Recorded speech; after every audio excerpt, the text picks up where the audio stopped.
नमस्कार, मैं हूं सौरभ शर्मा। उत्तराखंड के चमोली में किस कदर तबाही मची, कितना ज्यादा नुकसान हुआ है, इसकी एक एक तस्वीर हम आपको अब आसमान से दिखाएंगे।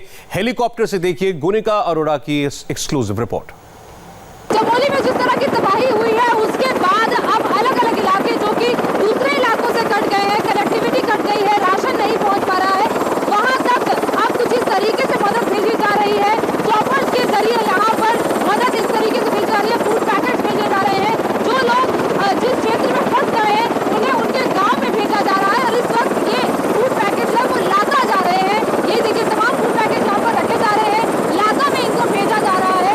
यहाँ पर इस वक्त ये फूड पैकेट्स है और अभी एक चॉपर जो है ये लाता तक जाएगा और वहाँ तक इन लोगों को भेजा जाएगा। फिलहाल ये जो पूरी टीम है कुछ इस तरीके से काम कर रही है कि यहाँ पर फूड पैकेट भेजे जाते हैं, उसके बाद वहाँ पर चॉपर को उतारा जाता है, आईटीबीपी के जवान उसे उतार देते हैं और उसके बाद ये पूरा रेस्क्यू ऑपरेशन कुछ इस तरीके से चलता है। हम कुछ चॉपर में चलेंगे, आपको दिखाएंगे किस तरीके से ये रेस्क्यू ऑपरेशन चल रहा है।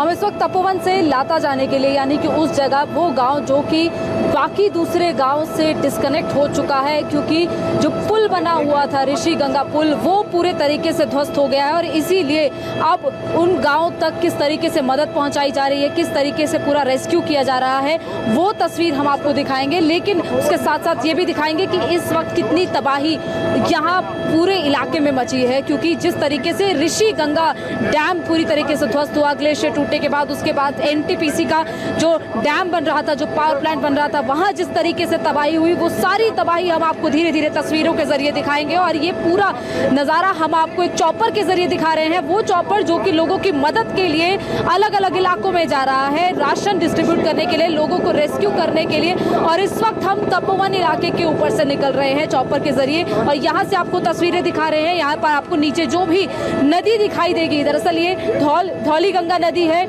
लेकिन ये जो नदी है ये इस वक्त पूरे के पूरे मलबे में तब्दील हो चुकी है क्योंकि जिस तरीके का नज़ारा, कल तबाही जिस तरीके की मची, उसके बाद से जो नज़ारा है वो बेहद ही डराने वाला है। और इस वक्त आपको हम उसी जगह जा रहे हैं, उस जगह तक जहां पर ये ग्लेशियर जो है वो टूटकर उसका हिस्सा नीचे की तरफ आया और उसके बाद पूरा मलबा और पानी सारा नीचे बहते हुए निचले इलाकों की तरफ आया और अभी फिलहाल 200 से ज़्यादा लोग लापता हैं। इसके अलावा 15 से ज़्यादा बॉडी जो है वो रिकवर की जा चुकी हैं।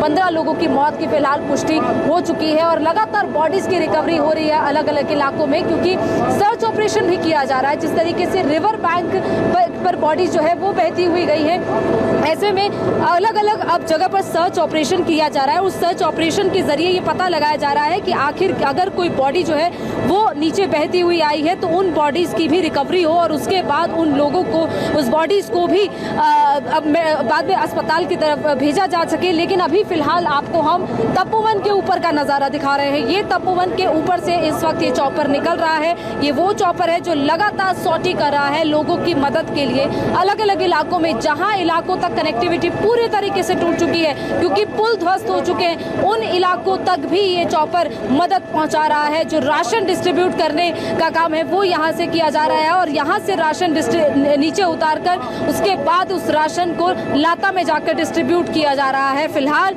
ये हम तपोवन के उस जगह से निकल रहे हैं यहाँ पर जहाँ पर एनटीपीसी का ये पूरा जो डैम था वो ध्वस्त हुआ है और अब हम ऊपर के इलाकों की तरफ जा रहे हैं, रैनी गंगा की तरफ। जी हाँ, रैनी गांव की तरफ, रैनी गांव जहां से ये तबाही शुरू हुई थी क्योंकि फिलहाल अलग अलग जगहों पर सर्च ऑपरेशन, रेस्क्यू ऑपरेशन चल रहा है क्योंकि जिस तरीके से एनटीपीसी प्लांट पर तबाही हुई वहां पर सुरंग में इस वक्त करीब 34 लोगों के फंसे होने की बात कही जा रही है। ऐसे में वो लोग उन लोगों को सुरक्षित बाहर निकाला जा सके उसके लिए लगातार आईटीबीपी, एनडीआरएफ, एसडीआरएफ के जवान लगातार काम कर रहे हैं। और इस वक्त हम जो है जिस इलाके के ऊपर से निकल रहे हैं यहाँ पर आपको दिखाया कि नीचे आपको नदी तो बहती हुई दिखाई देगी लेकिन उसके साथ साथ आपको पूरा मलबा दिखाई देगा क्योंकि ये वही मलबा है जो उस पानी के साथ, उस सैलाब के साथ बहता हुआ नीचे की तरफ आया। और फिलहाल हम आपको पूरा नज़ारा इस वक्त दिखा रहे हैं इस चॉपर के जरिए कि किस तरीके से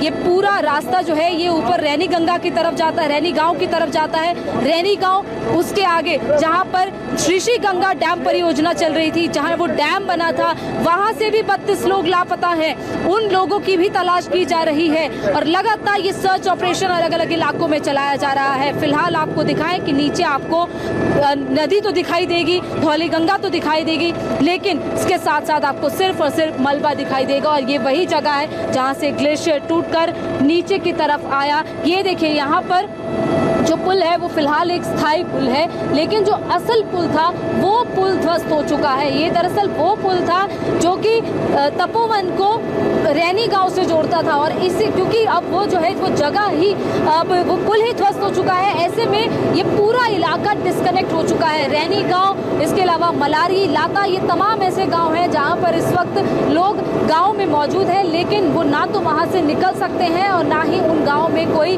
सड़क के जरिए जा सकता है, क्योंकि वहां पर जाने का सिर्फ और सिर्फ एक रास्ता था, वो पुल, लेकिन वो पुल भी ध्वस्त हो चुका है। और ऊपर से हम आपको पूरा नज़ारा दिखा रहे हैं कि किस तरीके से ये पूरा मलबा किस तरीके से बहकर आया, ये ऋषिगंगा नदी में बहता हुआ ये पूरा जो सैलाब है वो किस तरीके से आया। यहाँ पर देखिए नीचे इस वक्त, वहाँ पर देखिए वो यही वो रैनी गांव का इलाका है जहाँ पर इस वक्त वो क्रेन है और वहीं ऊपर से पूरा ग्लेशियर टूटता हुआ आया। फिलहाल वहाँ से मलबा हटाने का काम चल रहा है और अब धीरे धीरे बीआरओ की मदद से वहाँ पर पुल बनाने का भी शुरू होगा। हालांकि कितने दिन में ये काम होगा फिलहाल बताया जा रहा है कि 3 से 7 दिन में ये पुल बनाने का काम जो है वो पूरा हो जाएगा और उसके बाद उन लोगों तक जो कनेक्टिविटी है वो सड़क के जरिए पहुंच पाएगी। लेकिन फिलहाल जो कनेक्टिविटी है वो सिर्फ और सिर्फ इन चॉपर्स के जरिए ही पहुंच रही है। लोगों तक जो मदद पहुंचाई जा रही है, एक हफ्ते का राशन लोगों तक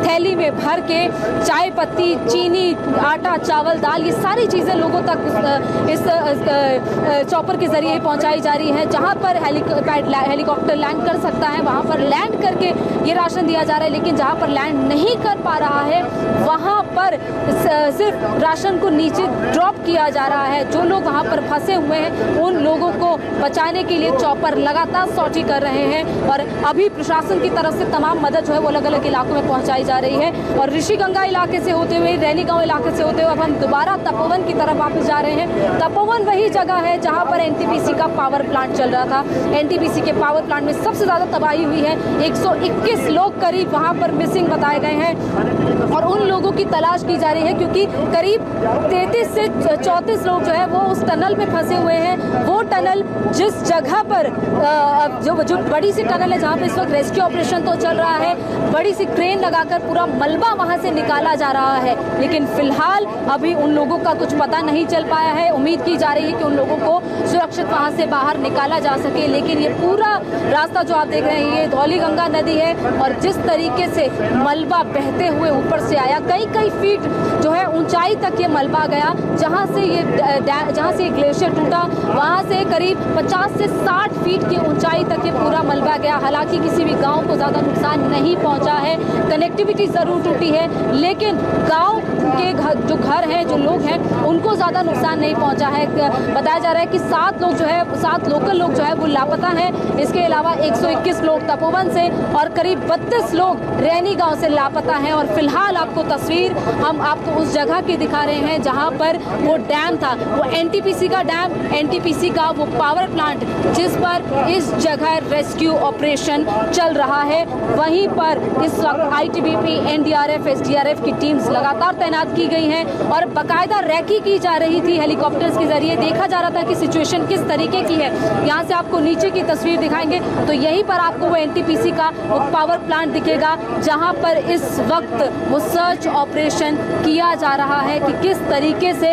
यहाँ पर देखिए नीचे आपको तमाम जो गाड़ियाँ नजर आएंगी, यही इसी से नीचे ये पूरा रेस्क्यू ऑपरेशन किया जा रहा है और यहीं पर वो बड़ी सुरंग है जिस सुरंग में देखिए यहाँ पर वो नीचे जो जेसीबी लगी है वहीं पर वो सुरंग है जिस सुरंग के जरिए मलबा पूरा निकाला जा रहा है। और दरअसल दिक्कत ये हो रही है कि वो मलबा पूरे तरीके से गीला है। मलबा जो अंदर टनल के अंदर भर चुका है वो किस तरीके से बाहर निकल रहा है उसको हटाने में वक्त लग रहा है। 180 मीटर आगे तक बताया जा रहा है कि उस टनल में लोग फंसे हो सकते हैं और इसीलिए उन लोगों को निकालने की पूरी कोशिश की जा रही है। फिलहाल तपोवन के ऊपर से निकलते हुए हमने आपको पूरी तस्वीर दिखाई रैनी गांव, तपोवन, हर जगह की जहां पर ये पूरा रेस्क्यू ऑपरेशन, सर्च ऑपरेशन इस वक्त जारी है। जिस तरीके से लोगों की मदद की जा रही है ये सारी तस्वीरें हमने आपको इस वक्त इस चौक पर से दिखाई हैं कि किस तरीके से यहाँ पर ये पूरा ऑपरेशन चल रहा है। और फिलहाल हम उसी जगह पर लैंड कर रहे हैं जहां से हम आपको उस जगह तक लेकर गए थे।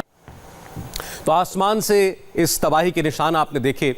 ग्लेशियर टूटने से बची तबाही में अब भी करीब 202 लोग लापता हैं। इनकी तलाश जारी है। एनटीपीसी तपोवन टनल में कल आई प्रलय के बाद से करीब 30 मजदूर फंसे हुए हैं। इन्हें बचाने के लिए युद्ध स्तर पर रेस्क्यू ऑपरेशन चलाया जा रहा है। करीब 29 घंटे से बचाव काम लगातार जारी है। ग्लेशियर टूटने से आई तबाही में कई लोगों के मारे जाने की आशंका है। अब तक 18 शव मिल चुके हैं और रेस्क्यू ऑपरेशन पर खुद प्रधानमंत्री भी नजर बनाए हुए हैं।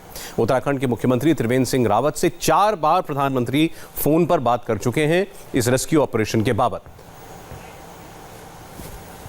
तपोवन बैराज पर जिस वक्त तबाही का मंजर दिखा उस वक्त वहां फंसे मजदूर अपनी जिंदगी बचाने के लिए जद्दोजहद कर रहे थे, हाथ पैर मार रहे थे।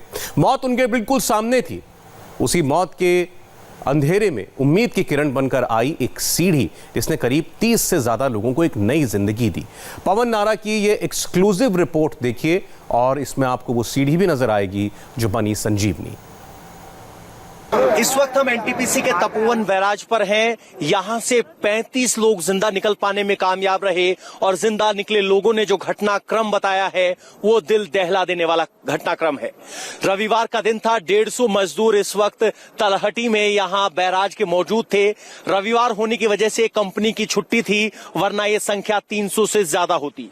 वहां बैराज के कोने में काम चल रहा था और वहीं एक अधिकारी के पास फोन आता है कि ग्लेशियर टूट के आ रहा है, आप निकालिए, मजदूरों को वहां से निकालिए। सब भागो भागो चिल्लाने लगे, लेकिन तब तक पानी आ गया था।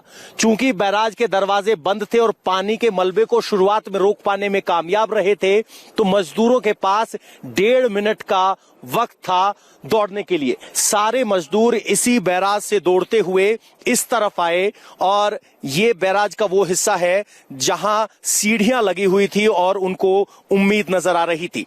सामने आप जो दीवार देख रहे हैं, ये दीवार 1 2 3 4 5 लेयर की है। एक लेयर या कहें कि एक सीढ़ी नुमा दीवार की ऊंचाई 10 मीटर है, 30 फीट है और लगभग 2 बेंच मलबे में दब गए थे। लोगों ने वहां से दौड़ लगानी शुरू की।